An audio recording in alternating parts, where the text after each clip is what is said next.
जी, अस्सलाम वालेकुम। क्या हाल चाल है? ठीक ठाक हैं। उम्मीद है आप लोग खैर खैरियत से होंगे। क्वेश्चन है कि जी ट्रक ड्राइवर जो है वो उसके पास अगर लाइसेंस नहीं है अपने कंट्री से, तो फिर यहाँ पे जो है वो ट्रक की ऑसबिल्डिंग के लिए अप्लाई कर सकता है या नहीं कर सकता।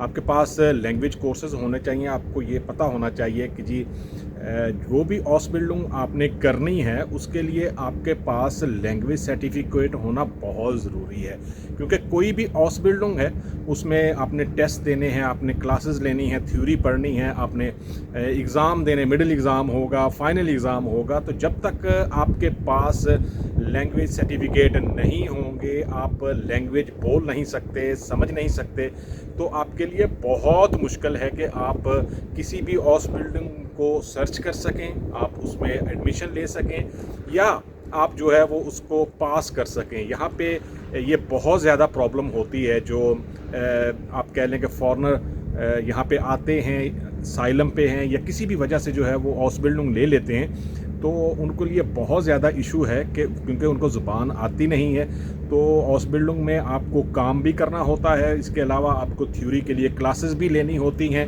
क्लासेस जो हैं वो डिफरेंट हो सकती हैं, एक दिन की हो सकती है, 2 दिन की क्लासेस जो हैं वो हो सकती हैं, या ब्लॉक में जो है वो क्लासेस हो सकती हैं। फॉर एग्जांपल आपने 2 मंथ जो है वो कंपनी में काम करना है और 1 मंथ जो है वो डेली आपने क्लास लेनी है प्रेजेंट जाके। वहाँ पे जो भी आपका बेवकूफ़ शूले होगा या जो भी आपकी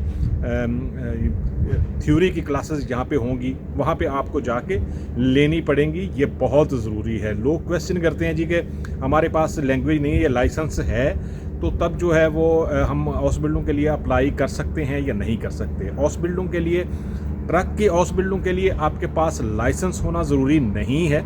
आपको जो है वो 12 से 15 मंथ जो है वो यहाँ पे मिलते हैं कि आप लाइसेंस जो है वो बनवा सकें। छोटा लाइसेंस जो है वो कार का लाइसेंस आपके पास डेफिनेटली होना चाहिए, क्योंकि उसको जो है वो आप यहाँ पे आके अगर बनवाएंगे छोटी गाड़ी का लाइसेंस, और अगर आपके पास ऑलरेडी लाइसेंस होगा, तो आपको जो प्रोबिसाइट होती है, प्रोबिशनरी पीरियड होता है 2 साल का, वो नहीं लेना पड़ता, और आप फ़ौरन जो है वो ट्रक का लाइसेंस जो है वो अप्लाई कर सकते हैं, उसमें एडमिशन ले सकते हैं। आपके पास पहले से जो है वो अपनी कंट्री में हैवी गाड़ी का लाइसेंस जो है वो होना ज़रूरी नहीं है अगर आप हाउस बिल्डिंग करना चाहते हैं। बहुत बार जो है वो मैंने वीडियो में बताया है कि जी अगर आपके पास हैवी लाइसेंस है तो आप यहाँ कंपनीज़ में डायरेक्ट अप्लाई कर सकते हैं जॉब के लिए। यहाँ पे ड्राइवर्स की बहुत ज़्यादा जो है वो ज़रूरत है, और कंपनीज़ जो हैं वो आपको एक टाइम फ्रेम देती हैं कि उसमें आपने लाइसेंस जो है वो यहाँ पे कन्वर्ट करना है। इसके अलावा जो है वो आपने कोड 95 करना है, या ADR एक एक्स्ट्रा लाइसेंस होता है, एक एक्स्ट्रा क्वालिफ़िकेशन होती है कि जिसमें आप ऐसी गाड़ी जो है या ऐसा ट्रक जो है वो चला सकें जिसमें डेंजरस जो है वो चीज़ें, गैस हो गई, पेट्रोल हो गया, या इस तरह की जो भी केमिकल्स की चीज़ें होती हैं वो आप चला सकते हैं। ये सारी चीज़ें जो हैं वो यहाँ पे बनाने के लिए टाइम मिलता है, लेकिन जो हॉस्पिटलिंग है, आप ट्रक की हॉस्पिटलिंग करना चाहते हैं उसके लिए जो है वो लाइसेंस होना ज़रूरी नहीं है। आप विदाउट लाइसेंस भी लैंग्वेज सर्टिफिकेट के साथ भी जो है वो हॉस्पिटलिंग के लिए अप्लाई कर सकते हैं। यहाँ पे थ्योरी जो है वो जब फाइनल एग्ज़ाम होता है उससे पहले जो है वो मिडल में अगर 3 साल की हॉस्पिटलिंग है तो 1.5 साल के बाद उस एक मिडल एग्ज़ाम होगा जिसको स्विशन प्रूफिंग कहते हैं।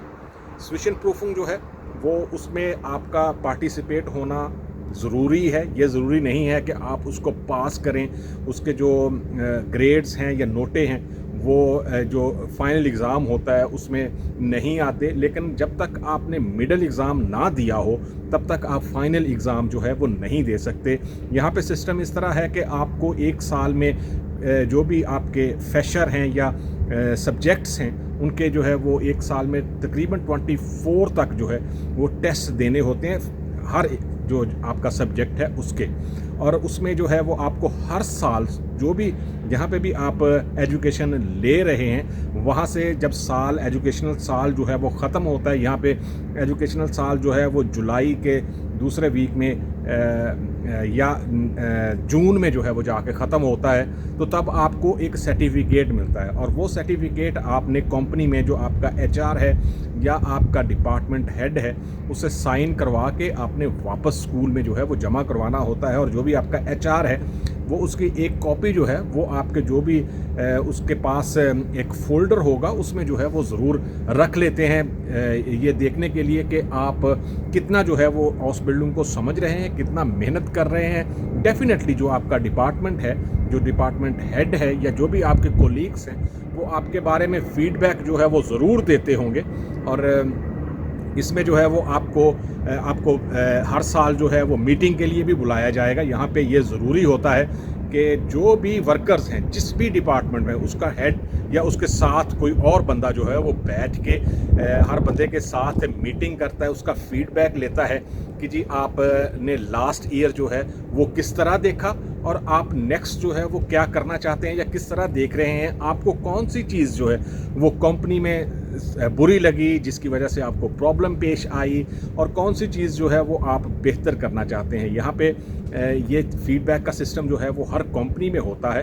आपको हर साल के एंड पे या शुरू में जो है वो इस गिस्प्रेश के लिए जो है वो यागस गिस्प्रेश इसको कहते हैं जर्मन ज़ुबान में, इसके लिए जो है वो बुलाया जाता है। आप खुल के जो है वो सारी बातें कर सकते हैं। आपको कोलीग्स के बारे में पूछा जाता है, आपको काम के बारे में पूछा जाता है, आपकी टाइमिंग जो है उसके बारे में पूछा जाता है, और ऑस बिल्डिंग के बारे में पूछा जाता है अगर आप ऑस बिल्डिंग कर रहे हैं। ये एक एक्सप्रेस जो है या ये जो मीटिंग होती है ये ज़रूरी नहीं है कि जो ऑस बिल्डिंग कर रहे हैं उनके लिए ही होती है। ये सारे जो वर्कर्स होते हैं मिट आर्बाइटर, उनके लिए ये होती है कि आप आएँ, आप बताएं कि आपको कौन कौन सी चीज़ें जो है वो पिछले साल में ऐसी लगी कि जिनसे आपको प्रॉब्लम्स आई, और अगले साल जो है आप क्या जो है वो चेंजिंग करना चाहते हैं। आपके ख्याल में कौन सा वर्कर जो है वो बेटर काम कर रहा है और कौन सा वर्कर जो है वो काम नहीं कर रहा, वो वक्त ज़ाया कर रहा है और ऐसी चीज़ें कर रहा है कि जिससे कंपनी जो है वो उसका कोई फ़ायदा जो है वो नहीं हो रहा। ये सारी चीज़ें जो हैं वो आपको बतानी पड़ती हैं। अमूमन जो है वो आपके पास एक क्वेश्चन का पेपर आता है और उसमें आपने जर्मन ज़ुबान में लिखना है, आपने इंग्लिश में नहीं लिखना, आपने अपनी जो लोकल लैंग्वेज है या नेशनल लैंग्वेज है उसमें नहीं लिखना, आपने जर्मन ज़ुबान में उसके आंसर देने हैं। और ये बहुत इम्पॉर्टेंट होता है किसी भी कंपनी में। फीडबैक जो है आपके बारे में दूसरे वर्कर्स जो हैं वो बताएंगे कि आप मेहनत कर रहे हैं या नहीं कर रहे, आप सही से पढ़ रहे हैं या नहीं पढ़ रहे, आप ज़्यादातर साल में बीमार रहते हैं, आप काम सही नहीं करते, आप काम को समझते नहीं हैं, तवज्जो नहीं देते। इस तरह की सारी चीज़ें जो हैं वो इस मीटिंग में आपसे पूछी जाएंगी, दूसरे वर्कर्स से भी पूछी जाएंगी। तो बात करेंगे ऑस बिल्डिंग की कि ऑस बिल्डिंग के लिए जो है वो आपके पास पहले से लाइसेंस होना ज़रूरी नहीं है। लैंग्वेज कोर्सेज जो हैं वो बहुत ज़रूरी हैं। अगर आपके पास लैंग्वेज कोर्स नहीं है तो आप ऑस बिल्डिंग के लिए अप्लाई नहीं कर सकते। अगर आपके पास लाइसेंस नहीं है, लैंग्वेज कोर्सेज हैं, तो आप ऑस बिल्डिंग के लिए अप्लाई कर सकते हैं। लेकिन अगर आप यहाँ पे आके जो है वो लाइसेंस बनाना चाहते हैं, बड़ी गाड़ी का लाइसेंस बनाना चाहते हैं, आपके पास पहले से जो है वो कोई लाइसेंस नहीं है, तो ये तरतीब जो है ये आप जो है वो याद रखें कि सबसे पहले आपको छोटी गाड़ी का लाइसेंस जो है पिकावे क्लास बी, इसका लाइसेंस जो है वो आपको बनाना पड़ेगा। उसके अगर आपके पास ऑलरेडी कार का लाइसेंस नहीं है, यहाँ पे रिकॉग्नाइज नहीं है, तो आपको 2 साल जो है वो वेट करना होगा। प्रोबिसाइड या प्रोबेशनरी पीरियड होता है, उसके बाद जाके आप दूसरी बड़ी गाड़ी के लिए जो है वो लाइसेंस के लिए अप्लाई कर सकते हैं, जो भी लाइसेंस जो है वो आप बनाना चाहें। लेकिन अगर आपके पास ऑलरेडी लाइसेंस है छोटी गाड़ी का क्लास बी का और वो यहाँ पे रिकॉग्नाइज है, आपने ट्रांसलेट करवा के जो यहाँ पे ट्रैफिक ऑफिस है वहाँ पे जमा करवाया था, तो आपको जो है ये प्रोबेशनरी पीरियड जो है वो नहीं लेना पड़ेगा। आप छोटी गाड़ी के लाइसेंस के बाद फ़ौरन बाद जो है वो बड़ी गाड़ी का लाइसेंस बना सकते हैं। यहाँ पे जो स्टूडेंट्स हैं या जो लोग दूसरे वीज़ाज़ पे आए हैं वो लोग क्वेश्चन करते हैं कि क्या हम जो है वो बड़ी गाड़ी का लाइसेंस ट्रक का लाइसेंस बना सकते हैं। जी ऑब्वियसली जो है वो आप बना सकते हैं, आप एडमिशन ले सकते हैं, लेकिन ये याद रहे कि जो ट्रक का लाइसेंस है वो बहुत ज़्यादा एक्सपेंसिव है।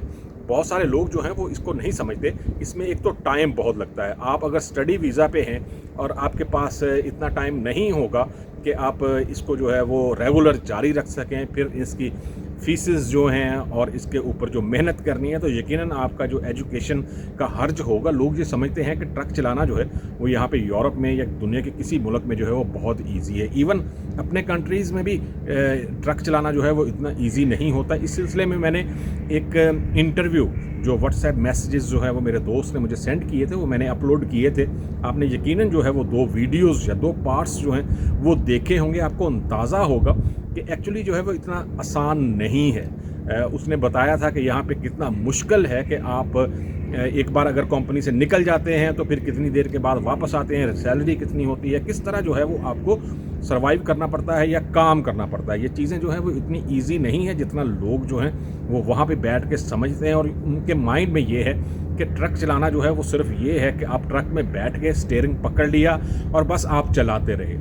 इस तरह नहीं है। बहुत सारी जो है वो मुश्किलें या तकलीफ़ें जो हैं वो उन वर्कर्स को भी आती हैं, उन ड्राइवर्स को भी आती हैं जो सिर्फ यहाँ पे ट्रक चलाते हैं। लेकिन अगर आप लोग यहाँ पे आके ट्रक चलाना चाहते हैं, ये आपका पैशन है, आप इसमें अपना फ्यूचर देख रहे हैं, तो ये इतना मुश्किल नहीं है। अगर आप रूटीन से या आप चीज़ों को समझ के जो है वो आगे चलेंगे तो यकीनन आप यहाँ पे लाइसेंस बना सकते हैं। लाइसेंस पे भी जो है वो बहुत अच्छा कैरियर है, बहुत अच्छे सैलरी मिलती है। और अगर आप 60 मंथ के जो है वो अपनी पेंशन पे करते हैं या जो भी सोशल एक्टिविटीज़ हैं वो पे करते हैं, जैसे इंश्योरेंस हो गया, पेंशन हो गई, इसके अलावा और जो चीज़ें हैं वो अगर आप पे करते हैं तो आप भी 60 मंथ के बाद जो है वो यहाँ पे पीआर के लिए अप्लाई कर सकते हैं, और आपको यकीनन जो है वो पीआर मिलती भी है। आप फैमिली यहाँ पे बुला सकते हैं। ये सारी चीज़ें जो है वो पॉसिबल हैं, लेकिन इसके लिए बहुत लंबा सफ़र है। आप लोगों को मुसलसल जो है वो स्ट्रगल और मेहनत करनी होगी। मिलते हैं किसी दूसरी वीडियो में। अल्लाह हाफिज़।